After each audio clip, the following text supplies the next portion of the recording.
Hey, movie friends. Welcome back to Raiders of the Lost podcast. I'm Anthony. And I'm James, and this is episode 39 on Pixar. And Pixar has captured the imaginations and hearts of audiences for the last 25 years. They've crafted incredibly unique stories and have created memorable characters we can't help but love.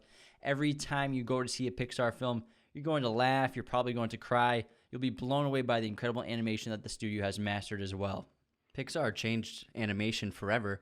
Each one of their films resonate to audiences in different ways, and they always have profound emotional impacts on everyone. And I think everyone has an intense love for Pixar movies. Yeah, I don't think people realize how popular Pixar is because when you log into Disney Plus, Pixar is listed before Marvel and Star Wars, which blew my mind when I found that out, which is insane because the power of Pixar is real. Pixar films have grossed over $14 billion at the box office, which is absurd. Feature films produced by Pixar have won numerous awards, including 16 Academy Awards, 10 Golden Globes, and 11 Grammys. And I think what Pixar did, which changed the landscape of people liking animated films, is that with Pixar movies, they get a lot of just adults going to see the movies, not parents with kids. A lot of older people, a lot of adults are going to see these movies because they love them, because they resonate just as much with adults and older people as they do with kids. Absolutely. The relatability is an incredibly enticing factor for a lot of the films. And obviously you can say that some of their movies are more relatable to adults and obviously some are more relatable to children, but they do a great job of finding that balance to entertain audiences of all shapes and sizes and ages and variations and demographic backgrounds. Yeah, absolutely. In this episode, we're going to talk about the history of Pixar and briefly go over their first 10 films. They've made 22 feature films total and a bunch of short films, so we'll probably do a part 2 on this, and we'll obviously do franchise episodes on Pixar movies. There's just too many to do today. This episode of Raiders of the Lost podcast is brought to you by our friends at movieposters.com. Use coupon code Raiders15 to get 15% off your order today.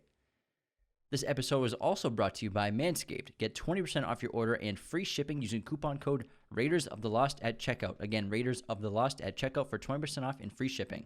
If you like our podcast and our content, the best thing you can do to support us is subscribe to our YouTube channel and follow us on Apple Podcasts, Spotify, Google Podcasts, and share us with your movie friends, your family members. We know you got those movie buds out there. Let them know that there's an awesome new podcast for them to check out. We're still only like 4.5 months old, so we're still pretty new. Hit that subscribe button, hit that bell button. The likes, notifications, let's go. Leaving a 5-star review is incredibly beneficial. I know every show asks for this, but it really helps us get seen by new people, and those written reviews are very helpful and really touch our hearts whenever we read them. Make sure to enter the contest we have going on right now for movieposters.com. It's a special edition Star Wars poster. It's worth $150. You got to enter the contest if you want to win it. They sent us this amazing retro Star Wars poster. It's for the 40th anniversary. It looks so cool. I want this poster, but conflict of interest. Yeah, so but we're giving it away for free. Check out our giveaway video to learn the contest rules to enter that contest. We also have a Patreon where you can support us monthly, where members get special perks like personalized videos, a special message, sneak peeks at episodes, and top-tier members get a monthly shout-out on the podcast to be immortalized forever. We're using the Patreon money to improve our set. We just bought these new microphones. I don't know if you're watching this on YouTube, you can see our new wood walls. It's brand real new, wood. It used to be vinyl, now it's real. We're going to get more wood for behind us, and then we're going to add more props and things to decorate the set. So all this money is being put to great use for our podcast. And as always, spoilers are abound. Pixar obviously changed animation forever in the landscape of cinema. So why do we love animation so much, whether it be cartoons, computer animation? Animation, it's one of our oldest forms of modern storytelling. The first cartoon ever made was in 1908 called Phantasmagorie. It's a very cute little stick figure animation, but it still has all the elements in modern animation storytelling. It has a simple story, groundbreaking visuals, humor, and it has the heart of a human soul. I think animated films bring you back to your childhood, and for kids, it's easy for them to relate to talking animals or talking objects. And then for adults, when you watch an animated film, and a good one like Pixar or some of the classic Disney films, it's very nostalgic. It reminds you of when you watched those when you were a kid for the first time. Like watching Aladdin or The Lion King always brings me back to being like 5 or 6 years old watching it on VHS. And then the newest generation of animated films, they are more accessible now to adults than the older ones were. So it brings that nostalgic factor while watching a new story unfold. Yeah, I always feel like a little kid, even though we watched Coco the other day and I felt like a child watching it because it really brings you back to that feeling of childlike imagination and wonder and awe. And animation is the ultimate expression of imagination where the impossible becomes possible. There are no limitations. When it comes to animated stories, you can invent anything you want. Characters can be whatever they want to be and do whatever the animators want them to do. Yeah, and there's unlimited possibilities and potential for what you want to create in an animated film. And we grew up watching Saturday morning cartoons like Looney Tunes and stuff. And so we had a deep connection to cartoons. Yeah, they've always been a part of our life since we were kids, especially even Nickelodeon and Disney. So all these cartoons, we grew up constantly Saturday mornings, always watching cartoons. After school. And animated movies are generally very positive. They end on high notes, kind of like classic Hollywood endings. Anime offers a wide range of genres, complexities, and emotions that we won't really discuss in this episode. And anime films offer much darker themes and adult themes compared to films like Pixar and DreamWorks. DreamWorks and Pixar, the movies are made for everyone to enjoy. So a pair of parents can bring their kids to watch the film, and everyone can get something from the movie. So the parents aren't bored watching a kid's movie. There's more depth to it than the older animated films. In Pixar, not only have they changed the game in terms of films with feature-length computer animation films, but they've also improved special effects in live-action films and computer animated graphics in TV shows and video games as well. Modern kids shows today are computer animation. They're not cartoons anymore. Video games graphics are absolutely stunning and absurd today. I mean, have you ever seen the NBA 2K20, like what that's going to look like and what it looks like, or just any first-person shooter? The storylines, they look like movies. They look like Pixar films. Yeah, and the reason for that is because when Pixar was founded, it was founded in started up by a group of artists and a group of scientists. The creatives were working with the people who were writing code in discovering new forms of how to use a computer and making new programs and writing software. So these two completely different industries came together to create Pixar, and I think that's what set the stage for what they became. Yeah, I'm sure computer animation would have taken off and found a way at some point in the history of film, but you can argue it was inevitable. But Pixar's vision and the gambles they took forced this new medium into our lives. It's a similar story to talkies in the silent film era, where people were hesitant to try talkies out and actually record audio of actors on set and make movies that you can hear because they thought that silent film was the ultimate medium. But same thing with Pixar and computer graphic animation. They were kind of frowned upon, and not many people were willing to take the chance on computer graphics and thought that cartoon animation and hand-drawn illustrations were the only thing that you could do in cinema. This episode was also brought to you by Manscaped, the leaders in men's below-the-waist grooming. Manscaped offers precision-engineered tools for your comfort, obsesses over the technology developments to provide you the best tools for your grooming experience. And Manscaped has been so awesome to work with. Thank you so much to Cal for sending us all this fantastic equipment. They sent us their lawnmower, which is so cool. It's got a light on it. It's waterproof. You can use it in the shower. They sent us a ton of different deodorants and odorizers and T-shirts, underwear, cologne, everything you can think of. Pretty much everything on their site they sent us, and it's all fantastic stuff. Holiday season is around the corner. I'm telling you, if you got a man in your life, boyfriend, brother, this is the gift to get them. Something from Manscaped. This is something we actually want and need, especially with lockdowns and quarantines. We're home a lot, and, we got to make sure we take care of some stuff. Grooming's a part of life, so definitely hop on manscaped.com. Get 20% off your order and free shipping using coupon code RaidersOfTheLost at checkout. Again, Raiders of the Lost at checkout for 20% off and free shipping. Use it this holiday season. I'm telling you guys, this is the perfect gift. A lot of the naysayers didn't understand it, and they didn't believe in it, and they didn't think that audiences would understand it. And nobody believed in Pixar when it first started. And John Lasseter, one of the founders of Pixar, was an animator at Disney, and he was the first person to suggest using computer animations to Disney. And he and his partner even made a short film, and Disney watched it and rejected it, and they thought that it would be a horrible thing to pursue, and they actually fired him. They let him go for this. And then this is how Pixar became to be, because Lasseter formed Pixar with a group of other animators. Yeah, and there's a great documentary called the Pixar Story on Netflix to get a background on how this all started. And like you said, it's John Lasseter, Ed Catmull, and Steve Jobs were the main trio that helped this company start. And Ed Catmull was on the software side, and the computer graphics side. John Lasseter was the animator and illustrator, and then Steve Jobs was the money and the investor. And my God, that guy took 2 huge gambles and paid off incredibly well because of it. Yeah, Steve Jobs actually made his first $1 billion because of Pixar, not because of Apple. He was the main investor of Pixar for a long time, and he was the majority stakeholder for years. And the money made off of Pixar from their first several movies, he pocketed most of it, and he became a billionaire in the process. Yeah, he was the only investor to invest in Pixar at the time when they were looking for money, and he invested $10 million in the company. And John Lasseter, being basically the pioneer of this entire vision, has since been forced to step down to Pixar due to sexual misconduct accusations, and he now runs Skydance's animation department, which is obviously a questionable call on Skydance, but obviously the things that he is supposed to have done at Pixar Studios is terrible, and you wish that kind of conduct doesn't happen in businesses. But you can't tell the story of Pixar without John Lasseter, so we have to talk about him, and we're not going to just erase him from the history of the studio. The thing with Pixar is they were the small company that were making things on spec. Yeah, one of the major catalysts for the creation of this computer animation department at Walt Disney Studios was they screened Tron for the animators at the company. And at the time, Tron, I think, was one of the very first feature films to feature any kind of like computer graphic animation. And they used a lot of it in that movie. If you've ever seen the original one with Jeff Bridges, super young in that movie, it's very cool. And it's a visually stunning film. And you never seen anything like it at the time. And still, it's incredibly unique the way they shot it. It's incredible. And they realized that some of the people at Walt Disney Studios realized that this was a future and there was promise to this and a lot of potential.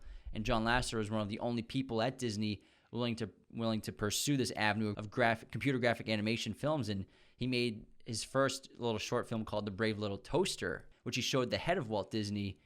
And once he showed it to them after he finished this project, he was fired and let go from Walt Disney. At first, this was a horrible time for him, but then eventually he formed Pixar with several other animators who also wanted to pursue this new avenue of animation. And he formed this little new company with Ed Catmull, who wanted to be an animator and instead follow computer animation. And he made a short 3D animation film that was the first ever featured in a movie, and it was showed on a screen in a science fiction film. It was a CGI hand. Ed was hired by NYIT to develop tools and software for computer animation, drawing and painting directly onto a computer. And Ed Catmull helped create these tools and programs initially in the beginning stages of computer animation to help artists and animators and put their ideas into computer animation. And then Lasseter, he couldn't really find too much work after he got let go of Walt Disney, but Ed Catmull got hired immediately by George Lucas for Lucasfilms to develop these new techniques in editing softwares and editing equipment for Lucasfilm special effects and digital editing. Yeah, and they obviously he ran into Lasseter and hired Lasseter immediately for Lucasfilms, and this is where they started to develop more of that software for computer animation. And this was where the first major digital effects in a live-action film were used, where the stained glass man from the Young Sherlock Holmes, which got an Academy Award nomination for this scene, basically, this digital stained glass man was created by this Department of Visual Effects and Computer Animation at Lucasfilm. And this had never been done before. Computer-generated character within a live-action scene with a real person acting alongside of it. Then Lucasfilm had these people and these editors and animators and computer scientists develop the Pixar image computer, which was used mostly in the medical field and satellite markets, but Pixar eventually used it and formed their company, Pixar, after getting investment from Steve Jobs. It's pretty amazing because at this point, Pixar was just a handful of animators and software engineers who were working together in like a couple of rooms in a small studio, and they were just producing these short films that they were submitting, and they were trying to get recognition, and they were making everything on speculation, and they were honing their crafts and improving and learning and writing new software. And so as the years went on, they got better at their crafts. This episode of Raiders of the Lost podcast is brought to you by our friends at movieposters.com. Use coupon code RAIDERS15 to get 15% off your order today. MoviePosters.com is the number one site to get your movie posters, has been for years, and they're supporting all of our giveaway contests, especially this limited edition Star Wars movie poster contest. Definitely get into that and enter your name and information so that you can get a chance to win this awesome poster. MoviePosters.com has great options for original designs, framing, backlight, canvas, and even plaque designs. In case you don't win any of our contests, use Raiders15 to get 15% off your order today at MoviePosters.com. Without Steve Jobs, none of it would have been possible, just like without John Lasseter or Ed Catmull, because Steve Jobs, he saw the passion and vision that all these artists and creators had, and they developed their first computer animated short film of Luxo Jr., The Lamp, which is the iconic Pixar logo, in 1987. It was the first ever computer animated film nominated for an Academy Award. And I love this short because it shows the soul of pretty much every Pixar movie in this little short film. The innocence, the beauty of the animation, the graphics, the humor. And it also shows the perspective of the animators who work on desks and they work all night, and there's a desk lamp keeping a light shining on their projects. And then they started making these commercials to help pay the bills. We saw a bunch of them growing up. And Tin Toy was a short film that brought children's toys to life, which obviously would be a precursor to Toy Story. Pixar began to collaborate with Walt Disney, and they combined computer and hand-drawn illustrations for films. And then in 1993, they did the computer graphic imaging for Jurassic Park. And that won the Academy Award for Best Visual Effects. But the biggest problem with Pixar and Steve Jobs' investment in it is they were losing money. They were barely keeping the lights on. Jobs was losing $1 million a year. They were just trying to buy time because Jobs had a long-term outlook on this company and really saw the potential. And Disney wanted John Lasseter to come be a director, but John Lasseter turned that down and decided to stay with Pixar. And that's where they developed the idea for Toy Story, which is the first feature film in Pixar's filmography. And Toy Story began as, I think it was a 6-minute short story idea, which turned into 30 minutes and which turned into a feature-length film. And they pitched this to Disney, and Disney greenlit it. And now this gave Pixar the ability to produce their first feature-length film, which would keep the lights on. A really cool, fun fact about all of the Pixar movies is that sprinkled within every single Pixar movie is the sequence A113. This number can be seen on every single Pixar film, and it relates to the class number in which all of the Pixar founders, the animators who made the first films, they studied at CalArts. In this classroom number, they studied animation. And so it's a calling card to that classroom that helped build Pixar. And before we get into the filmography, I just want to talk about the astounding progress that Pixar and obviously all other computer animation studios have made in their films, in their animation, not just from story, but the graphics alone. And Pixar's been doing this amazing technique in the last 5 years where they're creating virtual cameras inside their films and the application of actual cinematography elements in digital worlds. They're taking the practical limitations of real-life filmmaking and using those elements to create their films now. And obviously Pixar has been aware of, or all animated films are aware of, lighting and reflection and framing and rule of 2/3, wide shots, close-ups, all that and everything. But Pixar has been incorporating the use of these virtual cinema cameras and lenses in their films, and they hire actual cinematographers now. And their two most recent directors of photography are Patrick Lind and Daniel Feinberg, and they've really given a brand new aesthetic to Pixar films that didn't really exist before 2015, 2014. And with these new practical elements, they're developing software and imaging with wide lenses, telephoto lenses, shallow depths of field, low angle, high angle, handheld shots, even split diopter shots, which is achieved in the real world with a glass attachment on the lens. This is a practical, real-life effect that they're achieving in a digital world, in a digital plane. And there's an absolutely stunning example of this in Toy Story 4 with the doll in the beginning of the film that's talking to Forky. Inside Out is full of all sorts of shaky, handheld-looking shots despite it being an animated film. And it gives us this real human touch to the filmmaking in a way that they're achieving these real-life effects is basically camera motion capture, where similar to how a lot of actors are filmed in motion capture for animation like Andy Serkis in Planet of the Apes or Josh Brolin as Thanos, Pixar is creating motion capture of camera movements, and this brings that human touch to animation, making it something more than just a Pixar movie in computer graphic animation. Yeah, I think I noticed this first when I saw Coco, and like you said with the lenses and the depths of field and the changing, but the camera movements in that movie feels like it's on a dolly track half the time or a steady cam, And so it's really astounding where they applied the process and production of filmmaking into their computer software. It's pretty fascinating. They also model very specific lenses for their animation depending on the scenes and attributes and characteristics of those lenses in the shot. And this is a testament to Pixar. As they make every film, they push the boundaries of what they can do, and they create new technologies like that. And I think that's happened with every single film. And I think the biggest advancements they've made were first textures, making hair, being able to create wet surfaces and wet characters and realistic water, creating crowds, and I think most importantly, creating beautiful lighting. Whereas if you watch the first few Pixar movies, you never really see where the light's coming from. Generally, light is coming from either the ceiling or from a window. Everything's pretty well lit too. Yeah, everything's well lit, and so as they developed technologies, they were able to make lighting more realistic, more subtle. They began showing lights in the scene, so what's called practical lighting, where you can actually see the light that is lighting a room, whether it be a lamp or a fluorescent. What you can actually see what's producing the light next with the characters. And they've also created beautiful images where they're filming scenes with only one light on characters or in a room, and you can really see how the realistic way that light travels is comparable to what we see now in real life. It kind of like glows a room everywhere inside and like in the air rather than just reflecting on a wall. If there's a candle lit on a table, it really has just the same realistic limitations that a candle in real life has. And I think they've elevated the realism of their lighting, and I think it's at their peak right now. I think it first started with, I would say, The Incredibles, and it improved with Ratatouille.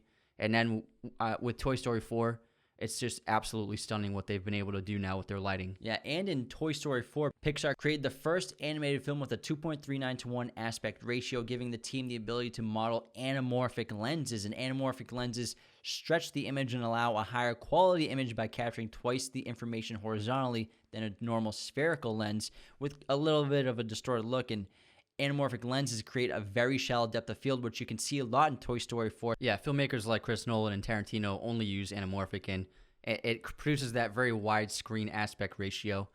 And it was never really done with animated films at all because they didn't have the need for it. But now that they have this amazing camera technology within the software, they can put it to use. The most important part of Pixar movies and why they are so successful and also so loved and revered is because of the characters.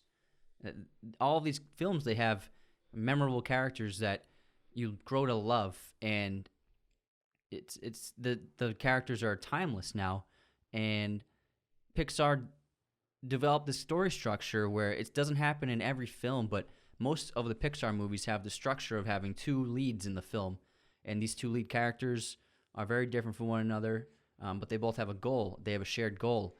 And Buzz and Woody in Toy Story, Sully and Mike in Monsters, Inc., Marlin and Dory in Finding Nemo, Wally and Evie in Wall-E, Remy and Alfredo in Ratatouille, Carl and Russell in Up, Miguel and Hector in Coco, Ian and Barley in Onward. So there's this structure they have where they typically, for most of their films, they have these two characters who lead the film. One last thing about Pixar movies is they have an uncanny ability to hire perfect musical composers for their films. Every score for a Pixar film is fantastic, unique, and fits the film perfectly. And composers like Michael Giacchino, Thomas Newman, and Randy Newman are the regulars of Pixar, and there are a few others, but the music in Pixar movies is second to none. Let's now get into the filmography of Pixar and going over their first 10 films, which begins with Toy Story and ends with Up. Toy Story was released in 1995, directed by John Lasseter, written by John Lasseter and about 7 other people, including Joss Whedon, fun fact, and many of the future directors of Pixar, including Pete Docter, Andrew Stanton. Woody, a cowboy doll who belongs to a little boy named Andy, feels threatened by the arrival of a new toy who calls himself Buzz Lightyear. In order to secure his position as Andy's favorite toy, Woody feels that it is his mission to get rid of the spaceman. Toy Story had a budget of $30 million and grossed $365 million worldwide.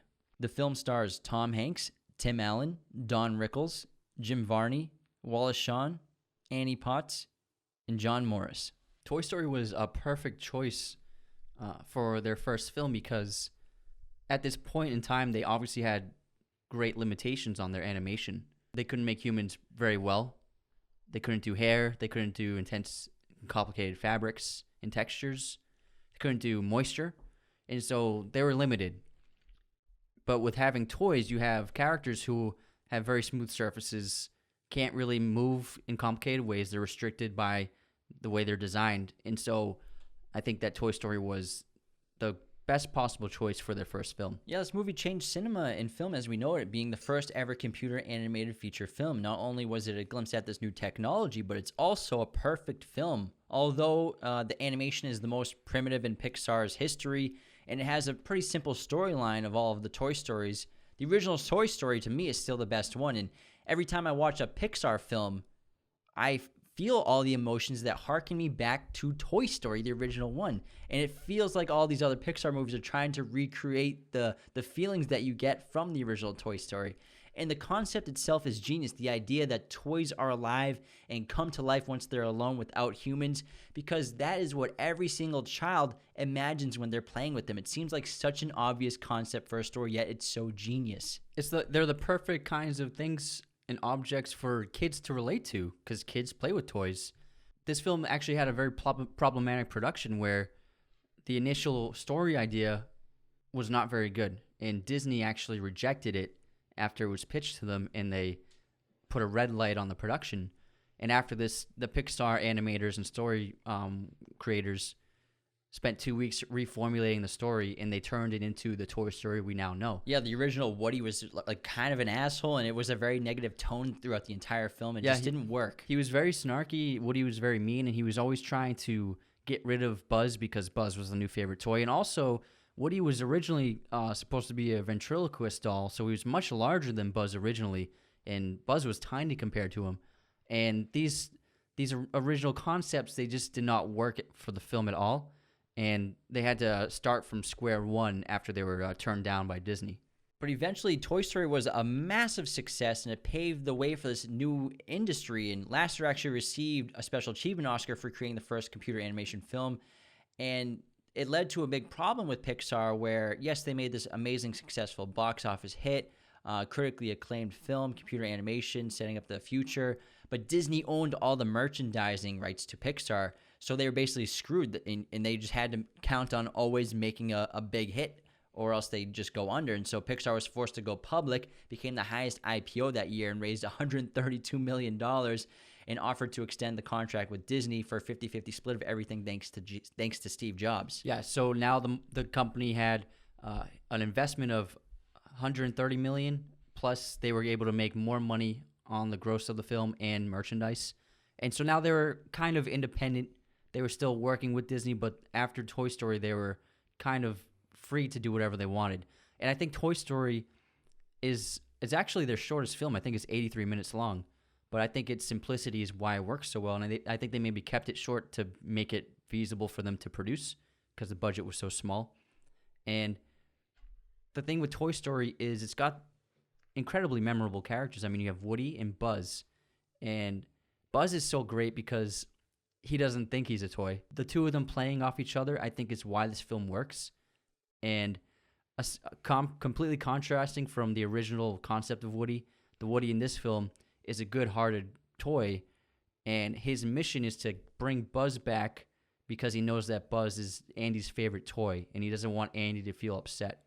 Yeah, Woody and Buzz are great lead characters, and you couldn't ask for a better pair. And, Woody's this old-fashioned cowboy, he's classic, TV character, charismatic. He's a leader of all these toys in Andy's room, and he's Andy's favorite toy. And Buzz is this new, shiny, exciting spaceman. He's powerful. He's got great dialogue. He has cool weapons. He's got wings, and all the other toys are smitten with him. They think he's great. And there's this great metaphor and theme of replacement and being passed on that everyone can relate to in our lives, being moved on from, ignored, broken up with, fired, and again, just being replaced is a theme that these toys have to deal with, and it's difficult because the toys have deep connections with their humans. And I think it's a great message for kids because let's say you have you have an only child, and it's like a 5-year-old boy, and he's the center of the attention in the family, and everyone loves him, obviously.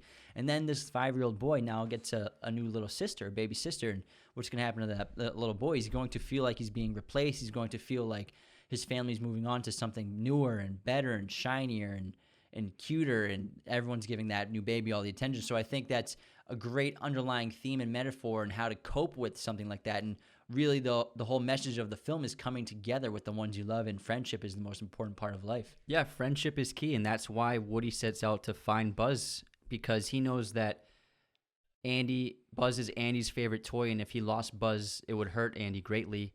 And because of their love for their human, the toys risk everything to bring Buzz back.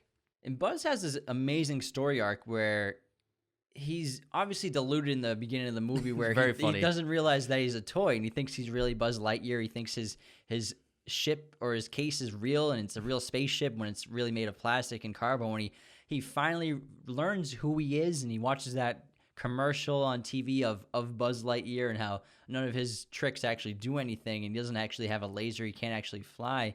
And now Buzz kind of has to understand the realization that he's not Buzz Lightyear. He's just a toy, and it really hits hard. And it's one of the most emotional parts of the film, is this journey of Buzz trying to get through this. And Woody is the one who helps him with this and helps comfort him and helps confess his insecurities and sees eye to eye with Buzz Lightyear to bring him back and to help him accept who he is. Yeah, accepting who you are and identity is a major theme in this film.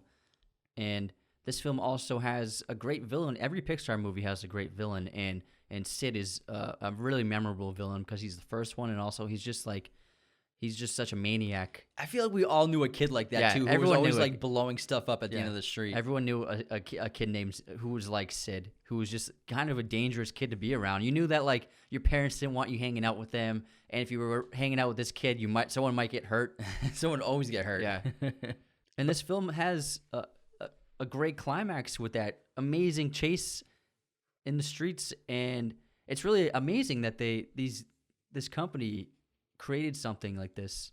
And I remember seeing that chase for the first time and being blown away by it, where they're on the little RC racer, and the battery's about to die, and then then Buzz lights the rocket on his back, and they shoot up, and then they end up flying in the air, and before they explode, Buzz Lightyear shoots out his wings, and they glide down into the truck. And it's great because not only are Buzz and Woody working together because they needed to work together in order to get back to Andy, Buzz is finally accepting who he is by finding out that he really can fly in a way.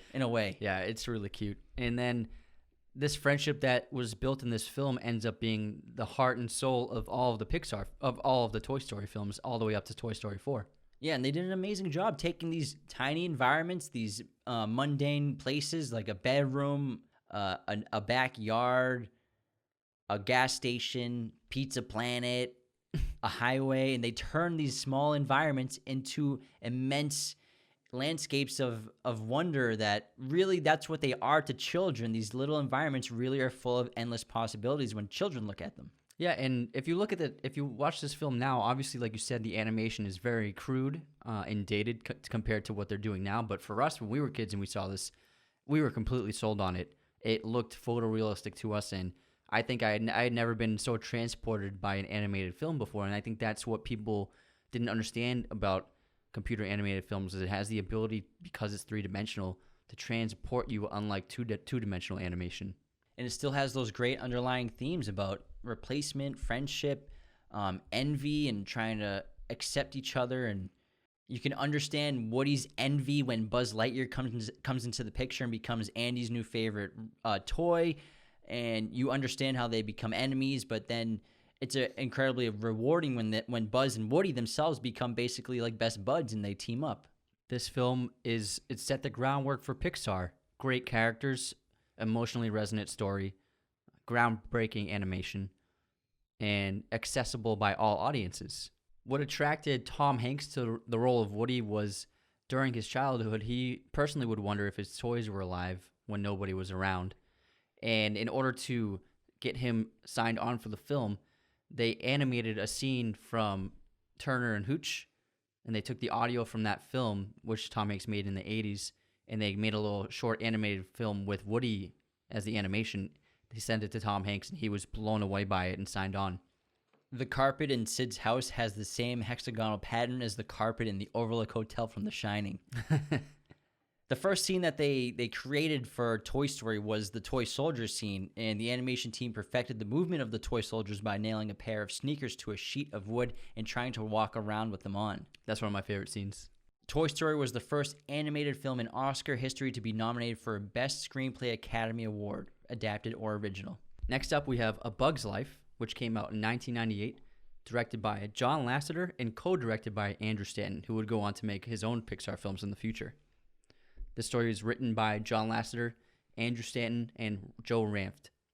With the threat of greedy grasshoppers upon the ant colony, a loyal ant recruits a group of bugs to protect the colony.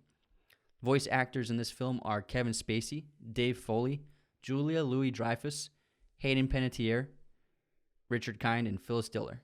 This film was the most successful animated film of the year, earning $363 million on a budget of $120 million. So after Toy Story, they got a big budget from their investors, and they were able to make A Bug's Life.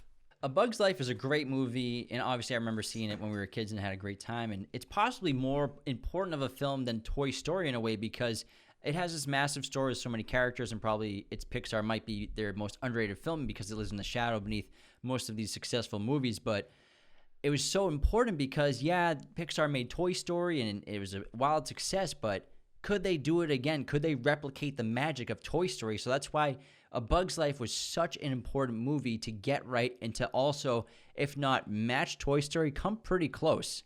Lightning can strike once, but can it strike twice? And in Pixar's case, can it strike 20 times? Yeah, there are two bad ones. Not saying which ones. What sets this film apart from Toy Story is the animated organic nature.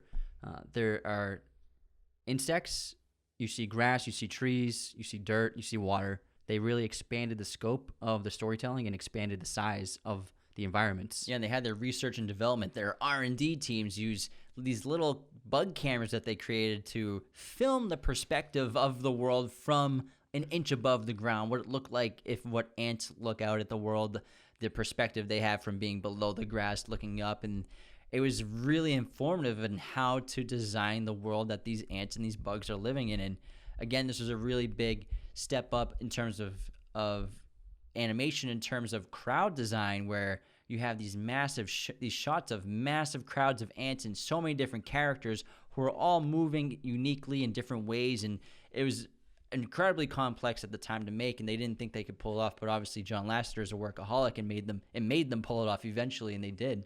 Yeah, they only had a limitation of 50 characters before they made this film, but they put together an entire team, which was in charge of creating the crowds, and they managed to bring in thousands of characters by the end of the film. If you look at one of the last shots at the climax, the entire colony of ants has shown their true numbers to the grasshoppers to take control of the power dynamics of the situation. Yeah, I think in Toy Story, I think the scene with the most animated characters is probably the claw scene. The claw! With all the little alien dolls. So I think that's probably right. Yeah. But A Bug's Life was filled with public feuds, which was caused by DreamWorks, who became a competitor to Pixar and was co-founded by Walt Disney exile Jeffrey Katzenberg and Spielberg. And Katzenberg used to work with John Lasseter back in the day, and Lasseter admits that he, unknowingly gave away the plot to A Bug's Life to Katzenberg, not thinking that he'd steal the idea or use it, but Katzenberg did exactly that because he wanted to compete with A Bug's Life and he wanted to compete with Pixar. And so Katzenberg basically even told him on the phone that, yeah, I took your idea and I ran with it. And Pixar had been working on A Bug's Life much longer than DreamWorks had been working on Ants, but Katzenberg wanted to have Ants come out first. So he was having his animators do everything they could to come out before Bug's Life. They even pushed the original release for their first animated feature was supposed to be The Prince of Egypt, but they pushed that back so they could come out with Ants to get that out ahead of A Bug's Life. But it didn't work. And even by this time, Pixar's project was just called Bugs, and is well known in the animation community. And they both center on a young male ant, a drone with the oddball tendencies, struggles to win a princess's hand, has to save the society, and ultimately they both were very critically acclaimed successes and both made a lot of money, but A Bug's Life ended up making more than twice the box office that Ants made. Yeah, I had no idea about that. Now I remember being a kid and they did come out pretty close to one another. But obviously A Bug's Life is the better film. And I think Bug's Life works better because it's so much more colorful than Ants. Ants has a lot of dark grays and browns, and the ants are brown. And so I think that it doesn't have the same visual aesthetic as A Bug's Life, where every insect is a completely different character. There's lots of greens and blues and reds. And so I think it's a more visually stunning film. And the idea for A Bug's Life came during a lunch meeting between the head animators at Pixar. And during this lunch meeting, this group of animators came up with the ideas for A Bug's Life, Toy Story 2, Monsters, Inc., Finding Nemo, and WALL-E. Every single one of these ideas they came up with on this single lunch. That's insane. Yeah.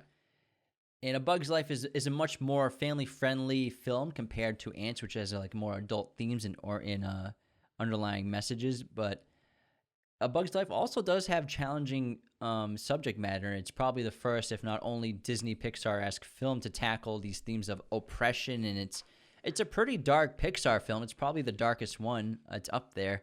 I mean, there are intense scenes of Hopper crushing grasshoppers to death.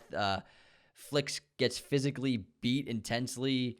Hopper getting ready to crush Flick to death. And so there's some intense scenes and moments in this film.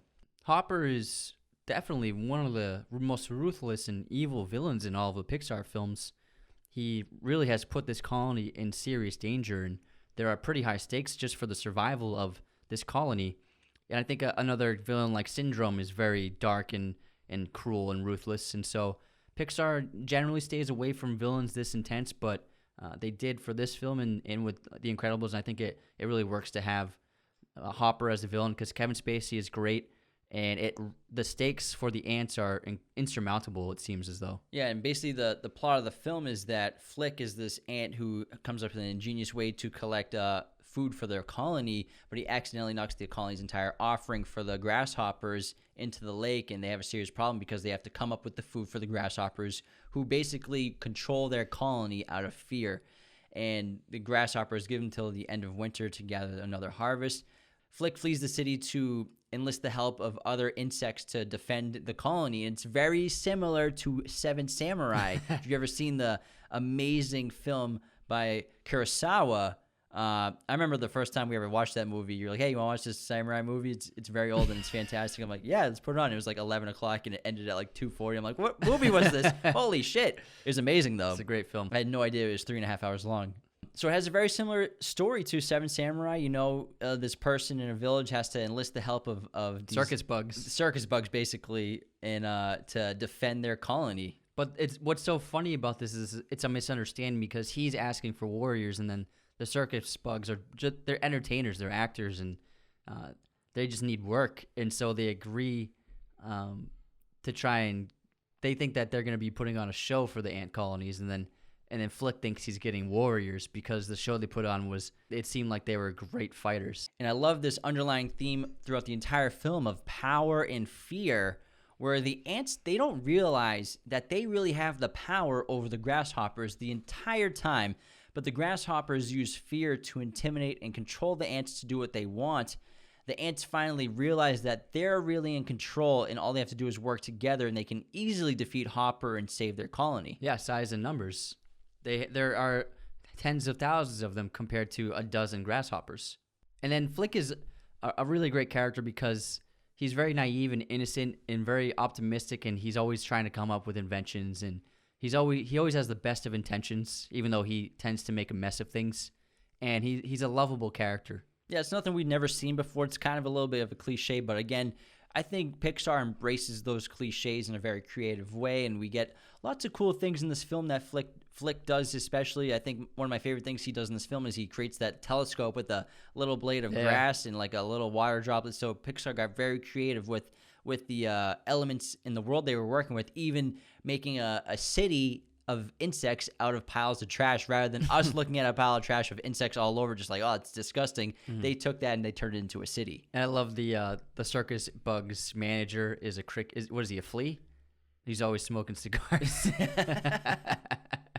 Flick is super creative, and I think my favorite part is when they build that giant fake bird, because Hopper has an intense phobia of birds because he was attacked by a bird before the film started, and that's why he has a scar on his eye. So he's intensely afraid of birds, and so that seems to be the only way in which the ants can prevail over Hopper, by scaring him away. It's the ultimate redemption story of an underdog who screws up majorly but wins the graces of his colony back and gets the girl and defeats the bad guy. And so, it's a story, again, that we haven't seen before, but very creative and done in a wonderful Pixar way with great animation, amazing music, fantastic characters and voice acting, and plus that good old charm and charisma and humor and heart of every Pixar film. Yeah, and you might not remember these characters by name, but in the structure of the film, they're all very memorable and they're a lot of fun. It proved that Pixar has the potential to keep going forward with these kinds of movies, and this was, I think, as big of a stepping stone as making their first film is making a successful second film. And one of my favorite things about this movie is that they created the sequence at the end credits of outtakes of the characters. So I remember being a kid and seeing the outtakes of the Pixar characters, being like, oh, it's like it's a real film set. They're like really filming with real cameras. It's a very cute scene. Moving on to Toy Story 2, which came out in 1999, directed by John Lasseter, Ash Brannon, and Lee Unkrich. Story and screenplay by John Lasseter, Pete Docter, Ash Brannon, Andrew Stanton, Rita Hisao, Doug Chamberlain, and Chris Webb. Buzz and all of Andy's other toys are tasked to save Woody, who was stolen by a toy collector. This is a time-sensitive mission. They must save him before he becomes the property of a museum. This film had a budget of $90 million and had a global box office of $497 million. Toy Story 2 also has very strong, heavy themes. They're different in this one. The main theme of the film is Woody struggling with the idea that one day Andy's going to outgrow him. It's going to happen eventually, and he might be forgotten by Andy, and then that's a major conflict weighing heavily on Woody in this film. Yeah, I think this is a tremendous sequel, and it achieved basically everything that you want a sequel to a great movie to do. Expands the universe and the storyline. We get new characters, and we get to also explore more in depth our old characters. And we also raise the stakes of the adventure and introduce new themes like you just brought up, and serious existential themes in this film. I mean, Woody gets ripped and is then faced with his mortality as a toy as he's placed on the shelf where toys go to die. And Woody also meets new characters, Jesse, the prospector, Bullseye, after being taken by that collector. And he learns the backstory of who Woody really is and how he was once an iconic TV character. And after riding high on finding out who he is, he's faced with another dilemma, staying with the new toys to ensure that they remain out of storage, or returning home to Andy and his friends, which would doom his new friends to an entirety in storage, and also ensure that he, Woody himself, will also be doomed to never be played with again. And also the fact that because he's worried that Andy will eventually outgrow him, if he's kind of intrigued by the idea that if he stays in a museum, then he'll live forever in a museum, and so he won't ever be abandoned or thrown in the trash, and so that becomes an alluring prospect for Woody. And he eventually, at first, he tries to escape his situation, and then he eventually agrees with the prospector and thinks that it would be a better choice for him to go to the museum. I think this is the first film that Pixar actually tackles really intense themes, especially I see this as Woody dealing with death and mortality, like I said before, similar to what we'll get to in Up, which really did that even more, and even to an extent Wall-E. But Jessie is this great new character. She's a cowgirl in Woody's world, in his animated TV show world. And her story is one of the most emotional scenes I've ever seen in Pixar, where it's Jessie's story, and they do this touching montage of, I get goosebumps every time I talk about them right now, where it tells the inevitable story of basically how every toy, they go from becoming the center of attention of their owners, loved and played with every day, taken everywhere, taken outside, indoors, wherever, to eventually being forgotten over time, given away, thrown out, lost underneath a bed, stuck in a closet. And it's an inevitable journey for every toy. And Jessie especially, because she was abandoned by her human, and she was also stuck in a small box, which is an extremely heartbreaking scene, and also has formed intense claustrophobia for her. That's why she's afraid of being confined into that storage facility, because she has claustrophobia from being stuck in that box after being abandoned. And this is, to me, it's a metaphor of the inevitability of death in human beings in life, and that at some point our time will come to an end here on Earth. And just like these toys, they have to face that. And before they face it, though, they have to live their lives to the fullest. And while this is happening, Buzz and the team have decided that they're going to try and find Woody. And it's a really cute, it's really great to see Buzz taking the lead of the other characters. And these are the moments that bring levity and comedy to the movie. And I think my favorite parts of this storyline is that we're introduced to another Buzz Lightyear. And then we're also introduced to their mortal enemy, Zurg. Yeah, Zurg, who ends up being his father. And Buzz has a it's like Star Wars, obviously. It's like Empire. Yeah, and Buzz is doing his own self-discovery on his own. Yeah. And I love the way it opens up with the video game of him fighting Zorg. Yeah, because you think it's real. But he comes across that store full of Buzz Lightyears, and then there's the new doppelganger Buzz Lightyear who kind of takes his place for a little bit. And Buzz is great in this movie, and he's, again, like you said, he's like kind of the comic relief of the intense storyline that Woody's following. Mm-hmm. And then they eventually find Woody, and Woody doesn't want to leave. He's decided that he wants to go to the museum with Jessie and the Prospector and Bullseye. But then Buzz reminds Woody that a toy's purpose is not to just sit in a museum. A toy's purpose is to be played with by children. And so it doesn't matter if Andy forgets you. It's going to happen to everyone, but our purpose is to bring joy to the children's lives, not to sit on a shelf. And so that hits real hard, and Woody realizes that he doesn't belong in a museum. No toy belongs in a museum, so he decides to abandon Al in the Prospector. You're hitting me hard with that. I'm getting teary-eyed over here. And then we end up learning that the Prospector was the villain of the film, and he's the one who was preventing Woody from initially escaping. Because, like you said earlier, if the entire set of the Woody collection isn't together, then the museum won't take them. So the Prospector wants to go to the museum.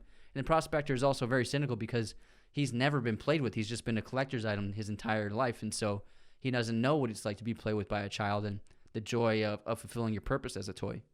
And so, like every Pixar villain, you can empathize with their motivations. And he gets a satisfying ending for the audience where he gets placed with a little girl.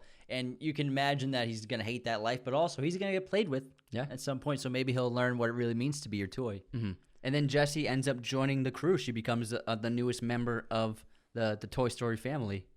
And so does Bullseye, the horse. So they'll be recurring characters, which is great. This film was originally meant to be a direct-to-DVD release and was plagued with tons of issues, mostly because John Lasseter was on a much-needed hiatus and break from Toy Story and A Bug's Life, which he basically worked, every day on, day and night.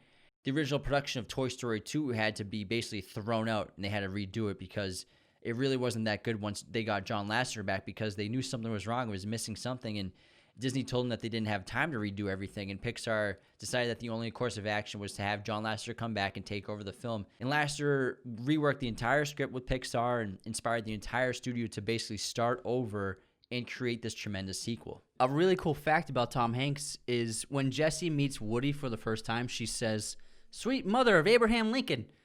And the reason why they put that in the story is because Tom Hanks is actually related to Abraham Lincoln in real life. So Abraham Lincoln's mother was named Nancy Hanks. She's a direct relative of Tom Hanks. He is a direct descendant of this woman who was Lincoln's mother. I think he was also related to Mr. Rogers. Maybe. I think so. Yeah, it's crazy though. Imagine you're a direct descendant of Abraham Lincoln. Isn't that crazy? It's pretty cool. Yeah. Next up, we have Monsters, Inc., which came out in 2001, directed by Pete Docter, written by Pete Docter, Jill Colton, Jeff Pidgeon, and Ralph Eggleston. And Andrew Stanton. Monsters have one job: to scare children so bad that they scream. In a turn of events, a little girl accidentally enters the city of monsters, and two monsters are tasked with getting her back to her home. This film stars Billy Crystal, John Goodman, Mary Gibbs, Steve Buscemi, James Coburn, and Jennifer Tilly. This film grossed $579 million worldwide on a budget of $115 million. Monsters, Inc. is yet another genius concept like Toy Story that really dives into the imagination of children and the common belief that monsters are hiding in their bedrooms at night, in their closet, under their bed. We've all been afraid of the dark at some point in our lives, looking for monsters in the night. And I've seen this movie way too many times to count to, thanks to our niece's obsession with it at a young age because we used to babysit her every day. And Monsters, Inc., for me, I think they broadened the scope of Pixar's possibility with this film, leaving the real world and entering something else entirely. I truly think it opened the door for the evolution of Pixar's universe, similar to how the doors in the movie opened to an entirely new world of monsters. I like how you did that. I came up with that by myself. Pretty good. Yeah, I think this is my favorite concept for all of the Pixar films. I think it's absolutely brilliant and so creative. And like you said, it expanded the scope because it entered the realm of sci-fi, a completely new genre for Pixar. And we see in this film that Pixar is perfectly suited for making sci-fi because it has endless possibilities for creation with the animation for making characters and locations and creating worlds. I mean, there's no better world building apparatus than the Pixar machine because you can do anything. And I think that this film, like we said earlier, they expanded their possibilities and created new softwares and new techniques with each film. And I think with Monsters, Inc., what they really achieved in this film was creating realistic hairs and textures. So Sully and all the other characters and the fabrics, seeing the hairs and textures, I think they really upped their game in that aspect of filmmaking. Yeah, it's kind of ironic because Mike Wazowski seems like to be the simplest creation of a character you can imagine. She's just an eyeball with arms and legs, and he just has eye expressions in a mouth. But then you have Sully, who's this giant bear-like blue creature with tons of hair and hair follicles, and he's on camera, on screen so often. You can only imagine how long it took to animate him, and this was a major step in their animation. Yeah, they had always avoided using hair in films, and if there's hair in a character in the previous films from the human characters, if they were a male, they would have very short hair, and if they were a woman, they usually had a ponytail. So Andy's mom always has a ponytail in the first couple of movies because they didn't have the technology to really animate all of these strands of hair. And Sully in Monsters, Inc. has 2.3 million individual strands of hair, which move independently from each other. And it took 12 hours to render each frame that Sully was involved in. Oh my God, that's insane. And one of the strengths of Pixar is they ask their creators to think like children, think outside the box, explore creativity no matter what hole it leads you down. And this is the perfect movie for that because they're asking their animators and their creators and illustrators to come up with monsters. And the cool thing about that is there's no limitation on that. Come up with whatever you think, whatever your brain comes up with, whatever comes on the paper, whatever comes out on your computer is a possibility in this world. Yeah, and they actually went through all sorts of test subjects, and they originally had an idea of Sully having tentacles instead of feet, which would have been a little distracting, I think. But I think they ended up on incredibly memorable characters. Mike and Sully, like I said earlier, they follow the story structure of having two co-leads for the film that go on an adventure and have a goal. And Sully and Mike, it's almost like it's improvised, their dialogue with each other. And I think Billy Crystal obviously added so much comedy and improvisation to his recordings.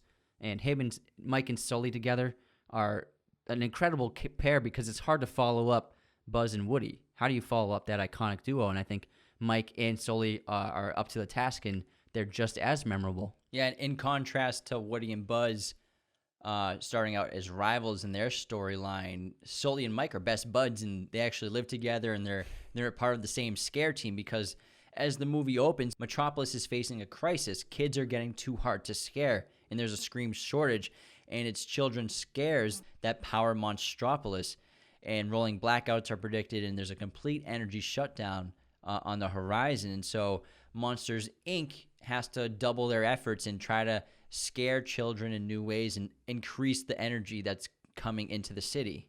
Yeah, and through this process, a human child is actually accidentally makes her way into the monster world, and we end up discovering that this is Boo, an adorable little girl and she's kind of like a surrogate for the audience in a way, where she's the only human in the entire film. And it's ironic because kids are afraid of monsters in the film, but also monsters are afraid of kids, and It's so funny. kids are supposedly toxic to the monsters. I think the heads of Monstropolis created this lie so that monsters don't really feel a ton of grief or guilt when they're scaring the hell out of these innocent children. It makes the monsters seem kind of heroic in a way, that they're doing this to save their city and to power their city. And we get that like classic Armageddon slow motion walk with all the people that are looking to go into a NASA rocket, but they're actually just going to scare little children. And they all trip. It's so funny. And this also has a great villain as well. Randall, played by Steve Buscemi, is a fantastic rival to Sully and Mike, but also ends up becoming a fantastic villain in the movie. Randall is working with Water News, where they have this scheme going where they have built this prototype machine which is going to suck scares out of children. So they want to kidnap children from their homes, bring them to this machine, and suck out all the screams they can from these children, probably causing them serious harm emotionally and physically. And that's their plan for trying to provide enough energy for the city. Yeah, and these monsters these main antagonists are as creepy and disturbing designs, which reflect their personalities, because they're clearly horrible characters and just are going to try to create harm to so many innocent kids. And the movie is so interesting because when monsters are scaring all these kids at the beginning of the movie, again, it represents the society that maybe doesn't have high moral values, because it's kind of just business as usual, and it's, they're doing it to power their city and ambitions involved. And it's not until Boo enters their world where her and Sully start to develop this really cute relationship, and then Mike Wazowski gets in on it, and Mike Wazowski, and the three of them just become best buds, and they realize that Boo's a person or a being that has a soul and has emotions, and they're not much different. They just look a little different, and they live in different places. And Mike and Sully begin to understand that what they're doing is wrong, really. Scaring these innocent children is the wrong way to go about keeping their city alive and keeping their city afloat. And in order to evolve emotionally and ethically, they have to change the world they live in. And that's when they discovered that laughter is actually the best fuel that they could use to power their city. And by creating a better world for both humans and monsters, they devote their time to now laughter instead of scares by the end of the film. Yeah, and they slowly learn throughout the film. There are several moments where Boo laughs, and then power surges around them, and they discover that laughter is 10 times more powerful than scaring. It's a complete contrast and transformation for characters like Sully and Mike, where they thought they had to be monstrous in order to provide energy for their civilization, but then they learned that it's more powerful to bring joy and happiness to the lives of children. Yeah, it kind of brings them all into question of what it means to be a monster. And do you want to be a monster that scares, or you want to be a monster that brings happiness? Yeah, and this movie has probably the best chase sequence in all of Pixar movies, is that Randall chasing them through,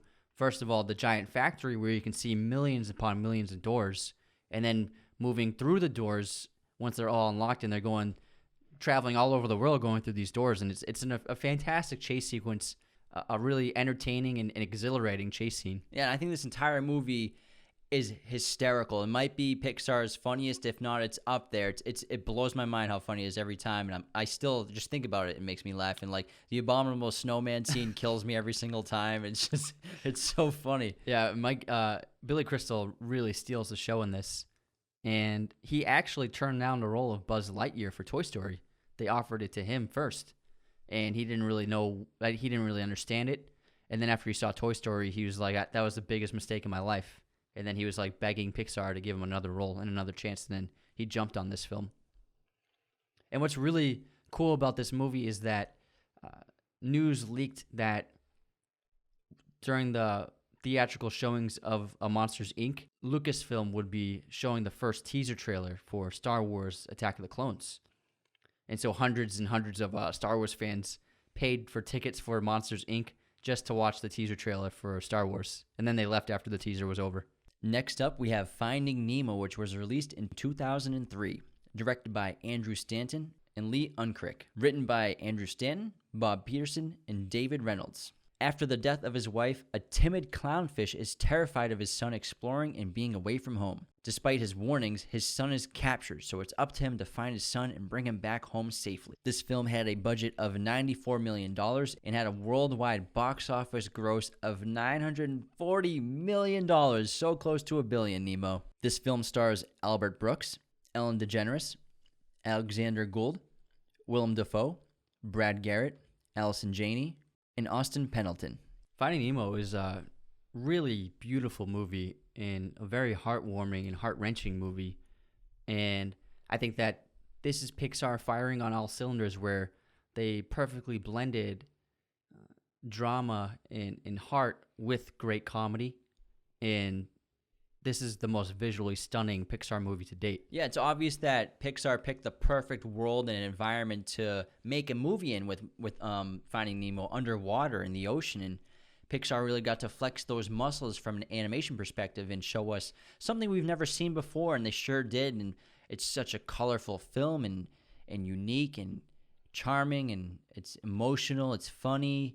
It's actually hysterical. Yeah.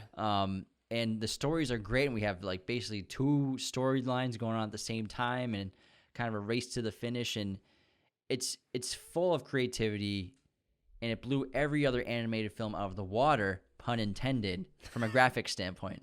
And they once again teamed up two memorable co-leads for this film, where we have Marlin and Dory. And so Pixar is once again using their trademark story structure to tell this story. And also every Pixar movie, the lead character has this theme of self-improvement.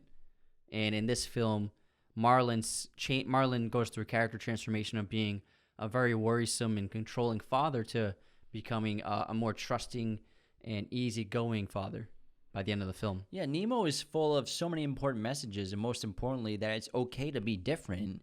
Nemo was born with a birth defect. He's got that small fin, which forces his father, Marlin, to be overprotective of him, especially what happened to him with his wife, too. And this eventually pushes Nemo away and makes Nemo try bold things and to make up for this handicap that he was born with. And Dory has short-term memory loss, and as a result doesn't know much about who she is. And the moral of the film is everybody is unique, and it's important to accept who you are, and that you have to try to live the best life possible no matter what cards you're dealt. And you shouldn't let what makes you unique hold you back, but instead you should embrace it. And this film demonstrates the power of the love of a parent to their child, because Marlin has an impossible task in front of him where he has to somehow find Nemo, who was taken by a human, and he traverses the entire ocean in order to do this impossible journey. And he will stop at nothing, and he'll never give up because of the power of love. Yeah, we have this great back and forth of storylines between Nemo's journey trying to get back to Marlin, and then we have Marlin and Dory's journey trying to find Nemo. And it's basically two genres in one movie. We got like this awesome road trip adventure movie cut with like a prison break film, as Nemo spends much of the film trying to escape that fish tank in the dentist's office with the help of his new friends. And then we meet some really great characters, and Pixar created these computer animated animals, and it was so fun to see, like the sea turtles, who were all like stoner surfer guys, and then the sharks, led by Bruce, who was actually named after the shark in Jaws. The mechanical animatronic shark was named Jaws on set, and so they named this shark Bruce after him. Fish are friends, not food. And the funny thing about Bruce is, that he's a friendly guy.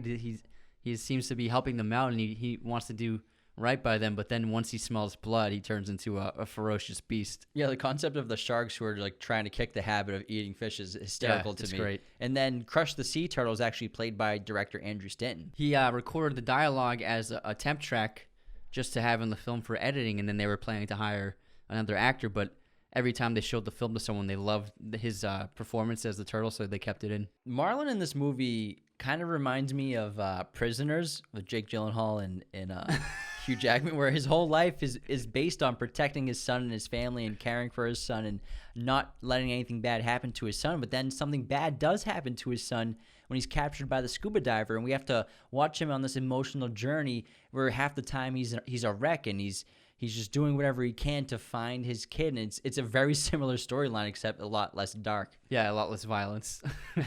But you're right. And I I think that this film has the most beautiful score in all of Pixar movies. I think Thomas Newman's score for Finding Nemo is remarkable, and he really translated the feeling of being in the ocean and the heart and the love, which is the center of the story, through music. And I think it's the most essential musical identity for a film. And this movie has a huge payoff when Nemo and Marlin are finally reunited after Dory finds Nemo, who escaped that fish tank in the dentist's office. And Dory is finally able to remember the journey that she just took with Marlin and realize who Nemo is. And I think that's one of the funniest scenes in the film where, like, Dory's trying to remember what's going on after she sees Sydney written on that thing. Sydney.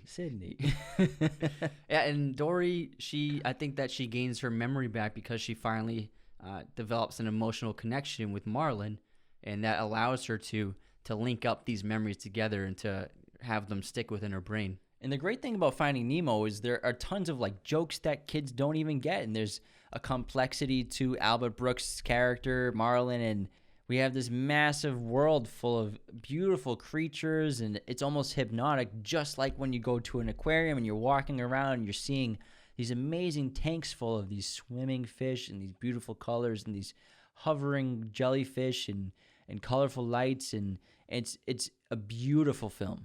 Yeah, and this is a perfect example of how Pixar has set itself apart from 2D, because when you compare this to The Little Mermaid, which is a beautiful movie, it's a great movie, obviously one of the best of all time in animated, but you don't get the same sensational visuals that Pixar creates. With 3D, you feel like you're in the water. You see the light passing through the waves, and you can see all the textures and animals and critters, and this really showed the power that Pixar had to transport you to another world.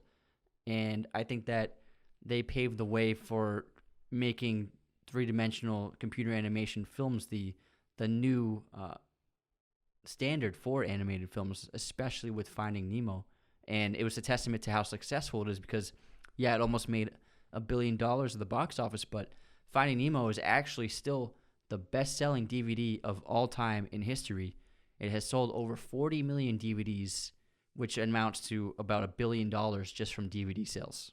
And Pixar had become so good at what they did. The surface water they created originally for this film looked too realistic, and they were afraid that audiences would think that they just filmed it in real life and that it was live action water. So they actually altered the animation to make it look a little more fake, to make audiences accept that it's an animated film. Next up, we have The Incredibles, which came out in 2004, directed and written by Brad Bird.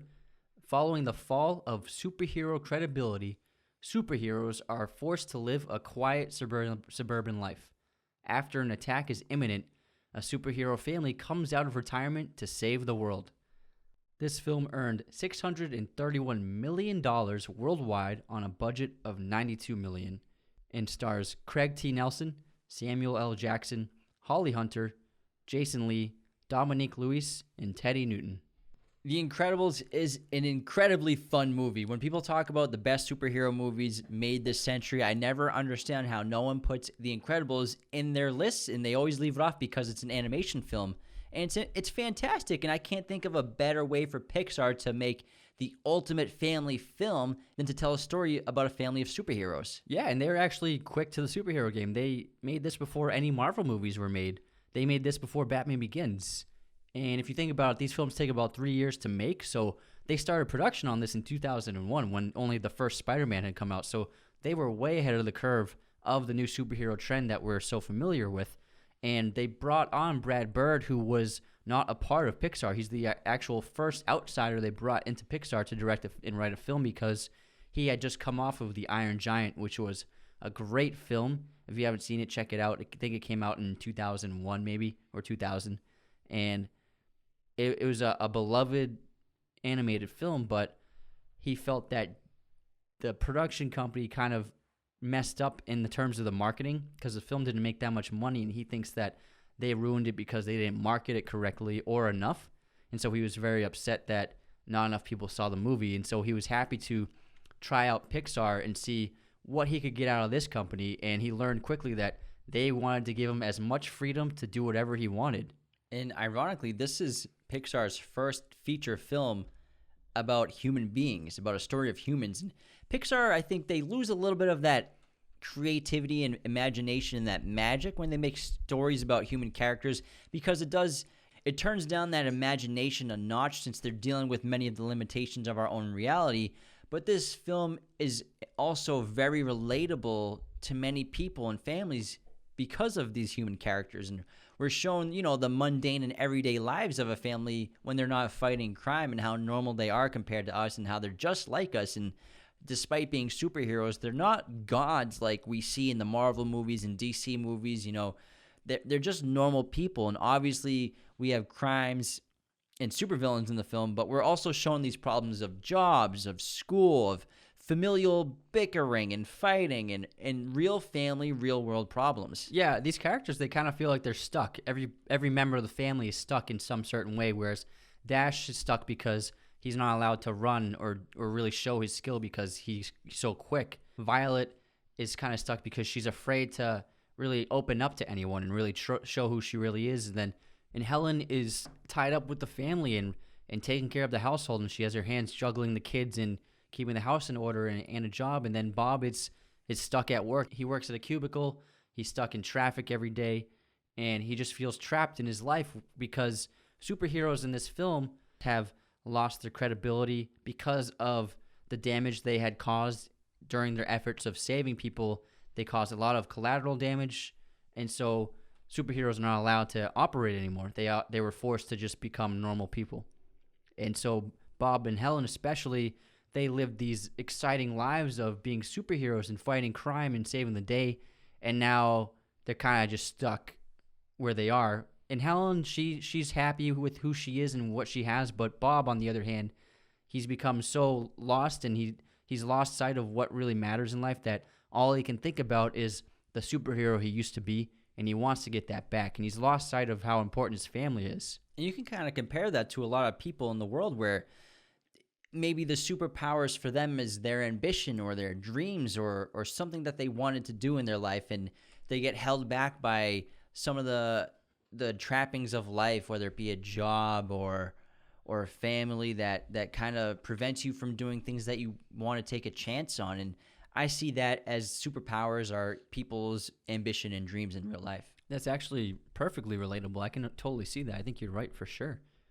Thanks, man. In this film, they broke the tradition of having a pair of leads. This time we have an ensemble. There are a lot of characters in this film. They all have their own point of views. Ultimately, yes, Bob is I would say the lead of the film, but I think everyone in the family has an extremely important part to play in this film. And I think Sam Jackson is absolutely great as Frozone in this. Oh, yeah. Him as Lucius in Frozone is hysterical and one of the best characters for sure. And we're on this journey of a dysfunctional family in the first and second act of the film who have to eventually come together and achieve success at defeating the main villain of the film, which is clearly a common plot device of a lot of Pixar films and a lot of animated films too, obviously, that learning to come together.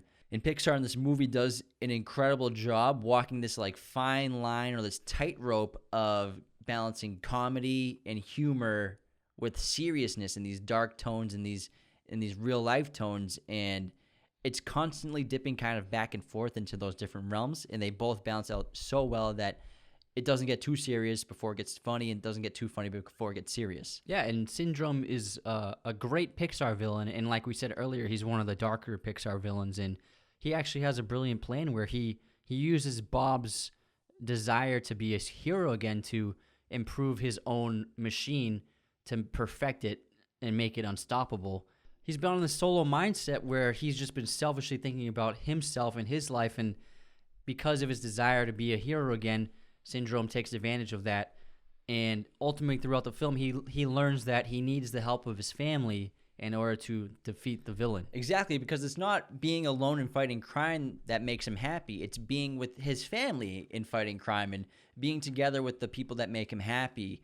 And one of the main themes of the film is accepting who you are. And like we talk about, the Incredibles are forced into hiding, and so aren't all superheroes, and must go into hiding from persecution. And, Mr. Incredible and his family are stuck in this suburban lifestyle that they all hate, but they end up accepting who they are and showing the world who they are and saving the world at the same time. And this is a fast-paced movie. Bird's style is incredibly fast-paced. The editing is quick. Not many long takes. All the takes, I mean, they have to be at least under 3 seconds long each. But they transition really well, and the movie flows real well and real quickly, and it moves on from chapter to chapter effectively. And the music is fantastic. Michael Giacchino, this is his first Pixar score. He's done, I think, 6 now. He's become one of their main composers, and this one is just so upbeat and jazzy and refreshing and high energy, and it's a very unique score. It's probably the most unique of all of the Pixar films, and I think it adds a great amount of color to the film. I think it's easy to see why people choose this as their favorite Pixar film pretty often. And again, that's the beauty about Pixar is there's no wrong answer. When you make your rankings of the top 3 Pixar movies, the number 1 Pixar movie, your top 10, there's no wrong answer to it because they're all phenomenal. They're all great. But I think Incredibles is one of the best they ever made, and it'll probably be one of the best they ever make. Yeah, I agree. It's one of my favorites. And like we said earlier, they changed, they advanced their ability of cinematography with this film, where you're seeing the lights in the scenes, you're seeing lamps in the rooms, and so they're advancing their software and their algorithms to produce more realistic cinematography and visual images. And I mean, how funny is this movie? It's funny. Jack Jack I think is my favorite Pixar character. He's absolutely hysterical in all the Incredible movies. I think Edna Mode is really funny. Yeah. But this is a wonderful movie, and I hope they make another one because they're always really great, and I think it's a knockout. Up next is Cars, which was released in 2006, directed by John Lasseter and Joe Ranft.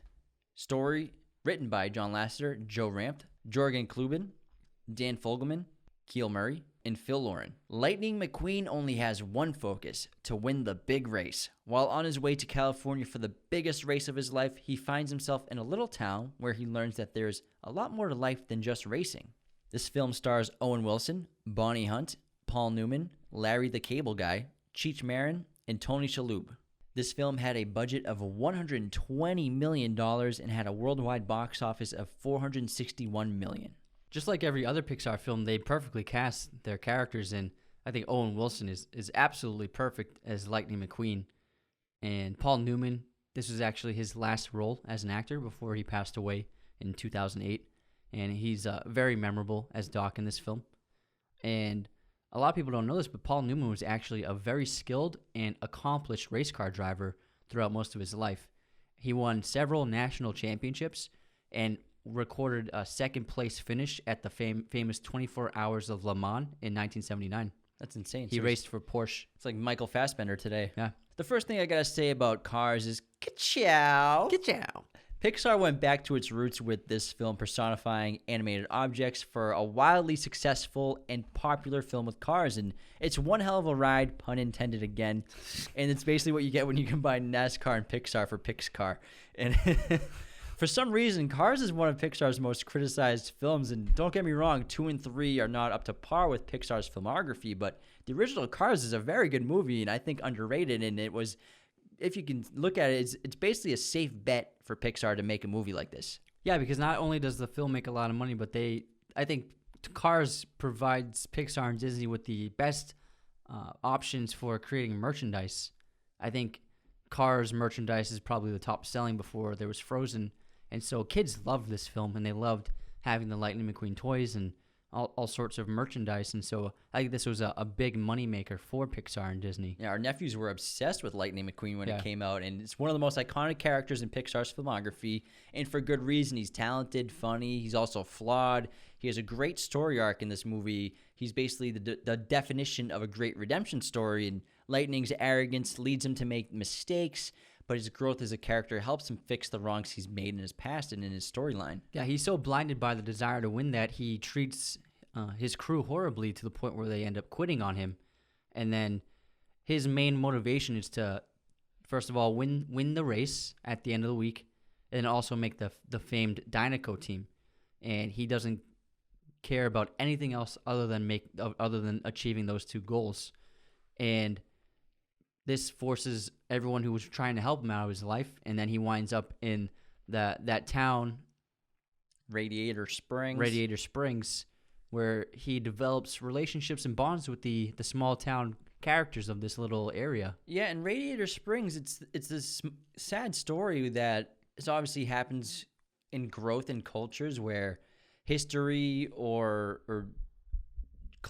history is kind of forgotten, and a lot of people are forgotten. And this area, Radiator Springs, thrived in the era of Route 66 prior to the construction of the Interstate 40, which bypassed the town and saved travelers 10 minutes of travel. So this town got forgotten just to save 10 minutes of travel for people. And it's kind of a sad theme throughout the film. And I think that Pixar does a great job paying homage to like these little small towns in America and gives us a perspective of what they're actually like. And it seems like they did their research to really get the atmosphere of those environments. Yeah, well, John Lasseter based this film on a family road trip he took I think he drove across the country for a month with his family. And Lightning McQueen at first is still arrogant and unhappy to be there, but he's stuck there because he accidentally destroyed the pavement, so there's no way of him driving away. And so he's tasked with rebuilding the pavement, but being who he is, he does a half-assed job and doesn't really do a good job paving it, so the town has him repave it again. And after spending so much time with these characters, he grows really close with them and becomes affectionate and bonds with them. And he's learning important lessons both about racing from Doc, but then also about life. Yeah, and the story overall predictable and nothing we haven't seen before, but Pixar again approached these cliches with immense creativity, humor, and of course the heart that they bring to all their films. Yeah, and Lightning goes through a great transformation where by the end of the film, during the big race, rather than finishing first, he elects to help the veteran racer who's damaged from a crash. He sacrifices the race to help get him across the finish line as a way of honoring him. But I do understand why people rank Cars low on their list, because I think you're less emotionally invested in this film compared to other Pixar films, and the stakes aren't as high in the third act and climax as other Pixar films, but it's still a lot of fun and has incredible animation, and the Cars ride at Disney Universal Studios is lit. I still gotta do it. But yeah, I think that Pixar is always trying to do something new and something different, and with Cars, they were able to enter an entirely new different world, and then they advanced their technology even more so in terms of action and movement and being able to create these chase sequences at such high speeds. And I think the rendering for this film was twice as long as any other film because there's so much information happening in every moment during the races that it just took so long to render all of the footage. And Owen Wilson's awesome in this movie, and Paul Newman's great, and Owen Wilson's got that great voice. Hey, yeah. Wow. Hey, guys. And when this film was released on DVD, it sold 5 million copies in 2 days. So this was very popular. Yeah. And also, they invented this incredible new technique with the technology of the animation called ray tracing. And this allows the animated cars to reflect the environments around them. And this also was implemented in the future Pixar movies. So now when you see things like Toy Story 4, Bo Peep is very glossy, and you can see light reflecting off of her in a very realistic and accurate way. It's because they developed the technique with Cars and obviously built upon that for the latter film. So it was a groundbreaking moment for creating texture and reflections in this film. Cars has a couple firsts, and last with Pixar's, it was the final Pixar film to be released on VHS and the first to be released on Blu-ray, and it was also the last movie produced by Pixar before Disney officially bought it. There's this really cool theory that the world of Cars takes place in a dystopian future where all humans are dead. I like that. Crowd scene at the Piston Cup showdown at the end features 105,000 separate animated cars, including 13 cars entering the stadium alone. Wow, it's a lot of cars. Next up, we have Ratatouille, which came out in 2007, was directed by Brad Bird, Jan Pinkava, and written by Brad Bird. Remy, a rat with a unique cooking gift, wants more to his life than stealing food and surviving. Inspired by his favorite chef's motto, anyone could cook, he takes a risk and trusts a human to help him live out his dream to be a chef.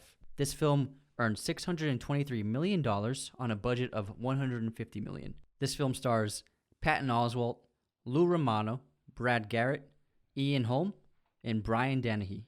Ratatouille is easily one of Pixar's most artistic films on a cinematic level, and not strictly looking at the animation, but this is one of the first films where they really took a dive at the look and feel of what real cinema can look like on an animated film. And we really hadn't seen it done like this before. And I love the look of Ratatouille. The characters are really well created. The lighting's phenomenal. And the entire city of Paris, France is so beautiful in every single shot. The entire movie looks like a painting. And obviously it's a film that takes place in France, so they probably thought, why not try to replicate the beauty of French cinema? This was their most visually stunning film to date, and they took all the techniques that they had been developing and they tackled them and they put them all together with Ratatouille, where they began firing on all cylinders, where the lighting doesn't just look like Toy Story, it looks like it's a film shot in real life. And I think it was a great idea to take it into an international setting, because they're switching it up. They're putting us in a new world. It's a world that we know, but it's still unique for Pixar. They haven't done before. And I think this movie is just really brilliant, really beautifully made. And I think it's possible. I think it might be my favorite Pixar movie. I think what sets it apart from the other films is the attention to detail is on another level in this, where the food looks fantastic. Like you said, the lighting is amazing. And also, when you look at the chefs in this film, there's so much research and love put into this movie, where you can see that if you look closely, most of the chefs have like these little burns on their hands and arms, and these are things that happen to real chefs. Like if you look into any restaurant, the chefs in the kitchen will have burns all over them because they're encountering heat all the time. And I think that's an example of an attention to detail where the Pixar animators really put everything they had into making this film. And the concept itself is hilarious. It's about a rat who's obsessed with cooking and wants to become a chef in a French restaurant. I love it. And Remy is this great character who's full of self-discovery, which is one of the main themes of the film. And he discovers this calling that he has to cook, and he has to become a chef just like his idol, Guteau. And he sneaks into that restaurant in the beginning of the film, and he starts cooking up that pot of food, or the soup or the stew.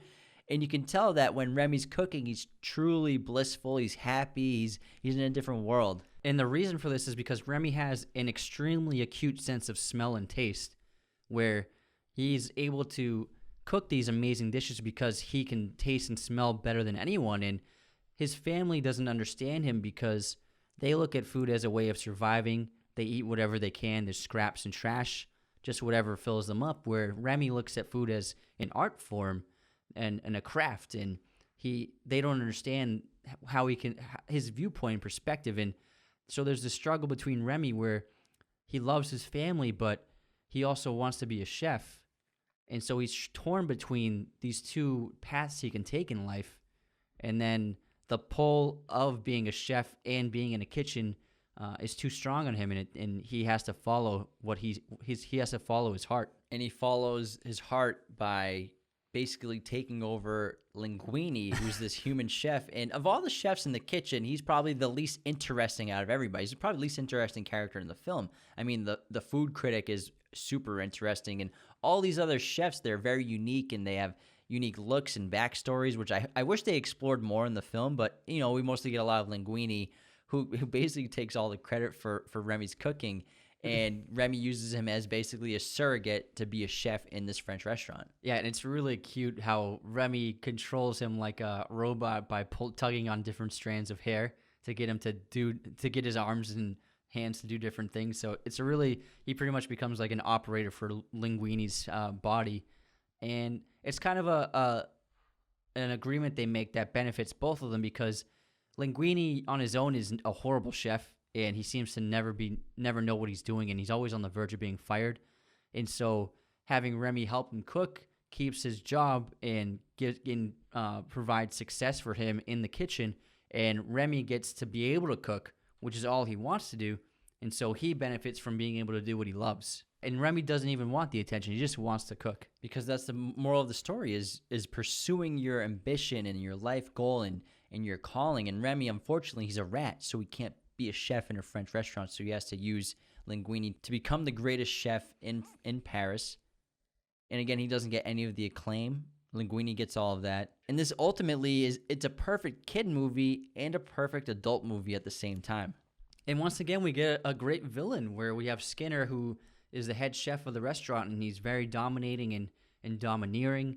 and he doesn't like Linguini at all, and he wants to fire Linguini. But when he tastes the soup that Remy made, thinking that Linguini made it, it keeps Linguini on staff. And so now this puts Linguini in an awkward situation where he has to keep Remy with him because Remy is actually discovered by the kitchen, and Skinner orders him to get rid of the rat. And then Remy reaches this crossroads where if he gets rid of the rat, then he'll never be able to cook well and he'll get fired. And so he decides to keep Remy alive, and they partner up on this task of cooking in the kitchen and making beautiful food. But Skinner has this ulterior motive where he wants to use the food that Remy is cooking and sell it as frozen dinners to make a business out of it. And we also have another antagonist to the film, who's Anton Ego, who's the arrogant food critic, who's shown throughout the film as being this tall vampire-like person, and he's got these dark sunken eyes, and he's always upset, and he never gives anyone a good review or a good rating. And he's actually got this incredible character transformation where he goes from being the cynical person to becoming very humble and honest, and what we should all try to become at the end of the day in our lives. And Ego, when he tastes the food at the end of the film that Remy makes him, it's a very humbling experience just to watch, and listening to the review he writes and hearing the words, it's pretty emotional, and it seems to articulate what we all feel when we go through that kind of transformation. Yeah, and Anton Ego he's a great character, and he has that famous line. He goes, "I don't like food, I love it. If I don't love it, I don't swallow." So funny. And that food that Remy makes for him at the end of the film, the reason why it becomes such a powerful moment for him is because it creates a connection to his childhood, and it reminds him of the ratatouille that his mother used to make. And then I think his entire life he's been very negative and hard on chefs in his criticisms, and he lost sight of the whole point of food. And the whole point of food is to make a connection. And I think when he has this ratatouille, he remembers what he loved about food. Yeah, and just like that, I think at different points in our lives, we all kind of seem lost or in some sort of existential crisis, and we're trying to find our identities and our ambition and our paths in life. And Remy is the perfect metaphor that nothing stopped him from following his dreams despite being a rat. Nothing stopped him from doing what he felt he was put on earth to do, following his gift and pursuing his desire to be a chef despite being a rat. He does it. Yeah, that's the main theme of the movie, that no matter who you are, you have the potential to do anything that you set your mind to. And Gusteau, in the film, his famous motto is, "Anyone can cook." And that applies to Remy because he might be a rat, but he can cook better than anyone else in France. And no matter how small or insignificant you are, you can achieve anything. It has a very happy ending, and, if you haven't seen it, spoilers alert, Remy and all these movies. Remy and Linguini, they open up their own restaurant, and it's found out that Remy's a descendant of Gusteau, and they get the good review from Ego. So it's a very positive ending, just like all Pixar films, and it's very touching. Yeah, and Remy, he achieves the two things that he was at a crossroads about, where with the new restaurant, he manages to keep his family close to him while still cooking and being a chef, because he employs his family in the kitchen as his sous chefs. And so now he's able to stay with his family and be with the rats that he loves, while he's still able to pursue his craft and his love of cooking. And I just love this movie. It's really beautiful. It's got great messages for kids and for adults. And I think Pixar just blew everyone away with the beauty of this film, and they just stepped up their game once again. Pet rats were kept at the studio in the hallway for more than a year so that animators could study the movement of their fur, noses, ears, paws, and tails. In France, where this movie is set, the film broke the record for biggest debut for an animated movie. Brad Bird cast Patton Oswalt in this film after listening to one of his stand-up jokes in which he described the menu of some chain steakhouse he went to. Remy has 1.15 million hairs rendered, whereas Colette has 115,000 hairs rendered, and the average person has about 110,000 hairs. Next is WALL-E, which was released in 2008, directed by Andrew Stanton, written by Andrew Stanton, Pete Docter, and Jim Reardon. Wall-E is the last robot on Earth, as all of humankind has left due to the Earth being uninhabitable, due to pollution and trash. He spends his days performing his duties of picking up trash one piece at a time. He becomes more than a little lonely until he is paid a visit by Eve, who then takes him on an adventure across the galaxy. This film stars Ben Burt, Alyssa Knight, and Jeff Garlin. The film had a budget of $180 million and a worldwide box office of $521 million. It won the Oscar for Best Animated Feature.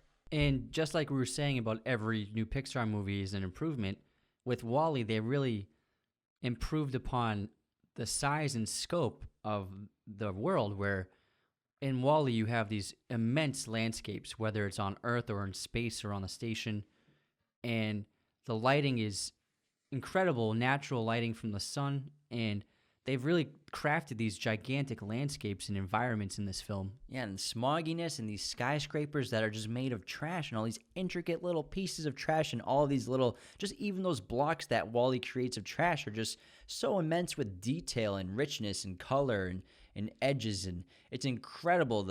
This film is beautiful despite obviously end of the world vibe look to it. Yeah, it's a dystopian future where humans have left Earth because it's they deem it unable to produce any kind of agriculture anymore, and so they've left Earth to live on this giant space station.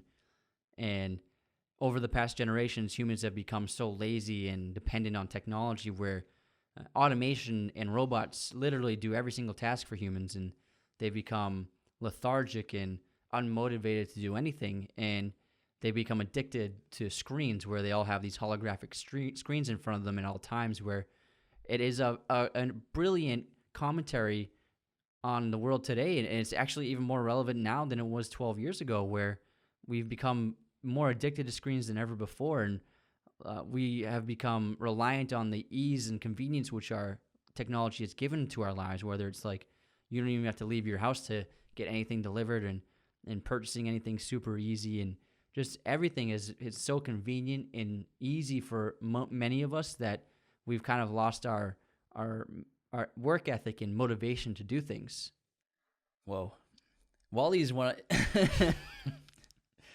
Wall-E's a perfect film in my opinion. It might be Pixar's best, and it's always been, I think, my favorite ever since I saw it, even just the first time. And it's ranked by many people as a top 100 movie of all time. And it has so many deep themes of consumption and consumerism and waste and pollution and addiction again to technology and destruction of Earth and climate change and how humans have a massive effect on nature. And what better way to capture the attention of kids and to relay these real issues on Earth than with this amazing story of this robot and space travel.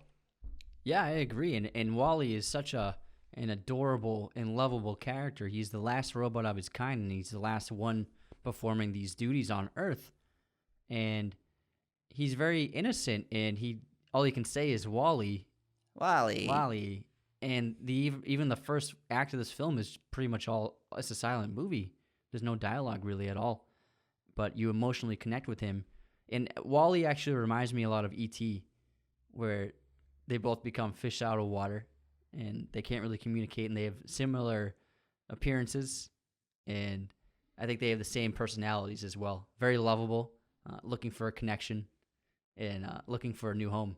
And I mean, when you think about the concept of this movie, it's plausible. I mean, the fact of the matter is there's 7 billion people on Earth. Almost all of us are throwing garbage away every single day. And so where does that all go? Does it catch up with us? And does this pollution catch up with us? And also, billionaires are working on creating stations that can house millions of people in the middle of space. So who knows if this is a potential future of mankind? Because obviously this takes place 700 years. Humans have been living on these spaceships. So who knows? And again, like you said, Wall-E's pure innocent. He's the last robot on Earth. He's still doing his duty and his job of making these clumps of garbage. And you can see he's probably been doing it for 700 years. And he's got these massive skyscrapers of garbage he's collected.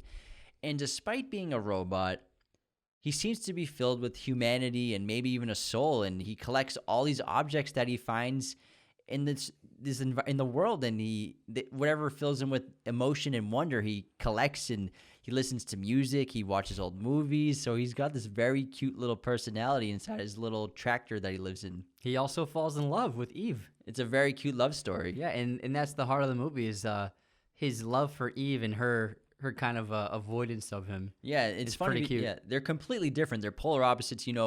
Wally's this like very old robot. He's rustic. He's rusting. He seems like he could shut down any day. And then Eve is immaculate and advanced and clean. And she's rounded. She has no sharp edges or corners to her. And so she's obviously was made in the present, whereas Wally looks to be as old as the trash he collects.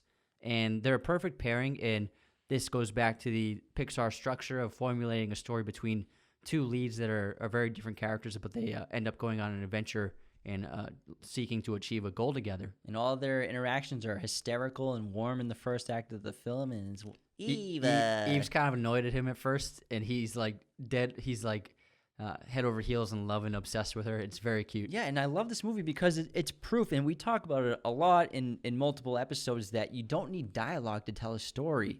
Show, don't tell. That's what Pixar focuses on in this movie. And film depended on that for 2 decades before they started doing talkies, and it wasn't until the late 1920s, early 30s that they started having dialogue picked up in audio format. So you don't have to have dialogue to tell a scene and tell a story. And we know exactly what's going on between Wally and Eve, and how Wally clearly has this immense crush on her, and he's very shy and he's trying to impress her and win her over and win affection from her. And Eve's playing, hard to get and being also very coy and very playful too. And annoyed that he's always pronouncing her name wrong. And Eva. And going back to that opening, the silent film-esque sequence without dialogue, it seems as though, I would say the reason why Pixar movies are always so great is because the filmmakers are always pushing themselves to try something challenging, and they're always setting themselves up with this impossible task. And what's more impossible than creating a silent first act in a children's movie, But I think they always manage to overcome the challenges they set upon themselves, and they made it work. They made a kids movie that has 20 minutes of without dialogue that kids love. And this movie does take a dark tone when we're eventually in space and we're on the spaceship with all these humans, and we see how glued they are to technology and how dependent they are on these corporations to feed them. They don't even chew their food anymore. They just suck them out of straws. They don't walk. They sit in these floating chairs hovering, and it's ironic. There's this pool at this resort, but no one is even swimming in the pool. It's just there for show. And it's kind of sad, and it seems like, this is the potential world that we could live in, and where we're becoming more dependent and obsessed with technology in our lives. People are still spending all of their free time looking at screens in some capacity, so we are very much becoming more and more like these characters than ever before. Yeah, and one of the main themes of this film is being able to make your own choices in your life and understanding that you have a say in what happens. And it's really not until Wally gets on that ship and he starts interacting with these floating human beings that they realize that they could look away from these screens and they can experience something else, and they can look out these windows that they have of the galaxy and of these stars, and they can make decisions for themselves and decide to go back to Earth, and they can decide on changing their lives. And also, I think the story demonstrates the theme of not abandoning the Earth and not giving up on the environment, because Wally discovers that seedling that's growing a little tiny sprout on it. And his goal is to convince the humans that the Earth is salvageable and they can make a new home on Earth. You can grow food there. It's going to work out. And so I think that this film, yes, is talking about how destroying the environment is a future that is possible that we're heading towards, but also that we shouldn't just give up, and there's ways to still salvage where we are, salvage our home. Yeah, planets are not consumer goods. You can't just throw it out and get a new one. We have one home. We have one planet. It's important to take care of it. Yeah. And like you said, not give up on it. And then Wally convinces the humans to go back to Earth, some of them, and they end up going, and Eve gets there, and they all arrive back to Earth, and Wally's memory's been wiped, but it's really sad. And his personality is gone, and Eve is heartbroken because, she loves Wally and gives Wally a farewell kiss. But this sparks his memory and restores his original personality. It's a really great scene. Yeah, it's a really beautiful ending. And in terms of the production of the film, the reason why it looks so aesthetically beautiful and incredibly close to realistic filmmaking is because renowned cinematographer Roger Deakins worked as a consultant on the film No way. to make the film look more realistic in terms of visual storytelling and more relatable to real life film production. Deakins is the man. Yep.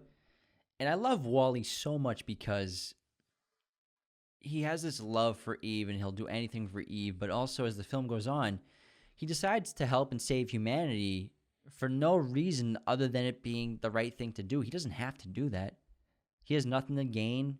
He's not human, but he does it anyways. I think he also does it because, like you said earlier, how he collects those little items. I think that Wally sees that there's still beauty in the earth, and I think he wants everyone else to see the potential. The voice actor for Wally is actually the same actor that did R2-D2. This film got 6 Academy Award nominations, tying Beauty and the Beast for the only animated film to do this. Several items and characters from past Pixar films can be found in Wall-E's trailer in the trash can scattered on Earth. If you look closely, you'll see Rex from Toy Story, a Buzz Lightyear lunchbox, Mike Wazowski from Monsters, Inc., and a Bug Zapper from A Bug's Life. Next, we have Up, which was released in 2009, directed by Pete Docter and written by Pete Docter and Bob Peterson. Carl Fredrickson, a balloon salesman, decides to fulfill a promise to his late wife of flying away to discover the forbidden Paradise Falls in South America. However, to his chagrin, a Boy Scout named Russell trying to earn his final badge tags along on his journey to the Lost World. This film stars Ed Asner, Christopher Plummer, and Jordan Najai. This film grossed $735 million on a budget of $175 million and won 2 Oscars for Best Original Score and Best Animated Feature Film. I think Up is many people's favorite Pixar movie, and it's a very emotionally challenging film, and I'm sure was a bit of a gamble to take for Pixar because this film is essentially a way for children and even adults to cope with a lot of different emotions and events in life, like grief, loss, life, death, and letting go. And it has very serious underlying tones that go beyond explaining to a child what happens when someone or something dies, and harkening back to when we were talking about Toy Story 2, where Woody's basically facing his mortality, and we're kind of getting that theme of dealing with death. Up really tackles that theme of death really head on. Yeah, Up is famous for its opening sequence, which depicts Carl and Ellie's relationship, where they meet as children, become married, and then slowly age, and then Ellie passes away, leaving Carl alone. And it's an incredibly emotional sequence where you can see the entire timeline of a life in a marriage take place and end in loss and despair and sadness. And I think it was a really incredibly brave way to open a children's movie, which had never been done before, to tackle grief right away.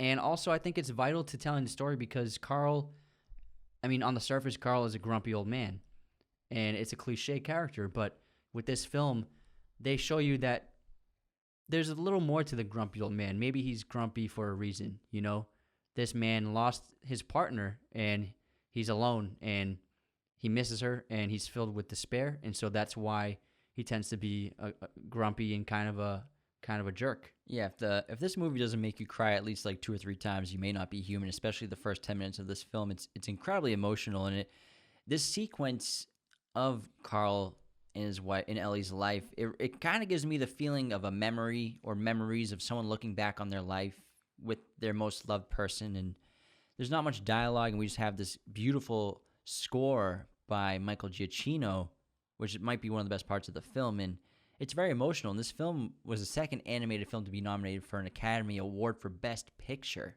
the first to do that since Beauty and the Beast in 1991. And the focus of the film is, after this opening sequence, is on Carl's life after Ellie's death, and he becomes a recluse, like you said, the grumpy old man. He holds out against the world, and he keeps this house and this home basically as a memory of Ellie. He talks like Ellie's still there, and he treats this house that he owned with Ellie as kind of like a mausoleum to her.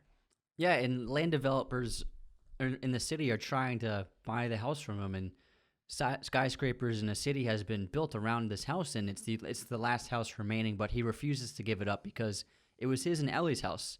They found it when they were children. It was an abandoned house, and they made a life in that home, and so he refuses to ever give it up. Carl is also motivated to make it to Paradise Falls. And now Paradise Falls was Ellie's dream. They had both dreamed of becoming explorers, like the famous Muntz, who was the most renowned explorer back then. And he traveled to Paradise Lost and Paradise Falls to find the giant bird he had told people about to prove that it was real. And then after Muntz left, he disappeared and never returned. And so ever since they were children, Ellie and Carl wanted to go to Paradise Falls. And throughout their lives and their marriage together, they always began a savings of money to make the trip. And time again, they had to spend their savings on more dire needs. And so they were never able to travel to Paradise Falls. And ironically and tragically, the week that Carl finally purchased the tickets to fly to Paradise Falls, Ellie passed away. And so she was never able to go to Paradise Falls, which was her lifelong dream. And so what Carl does is he keeps his promise to Ellie, and he takes this house that they built together. And because he's a balloon man his whole life, he has all the equipment to do this. He makes a makeshift aircraft or airship using thousands of helium balloons to lift his house off the foundation, and takes this house to Paradise Falls. And stuck with them, unbeknownst to him, is Russell, who's a local Boy Scout who's trying to get his final badge, which is assisting the elderly badge.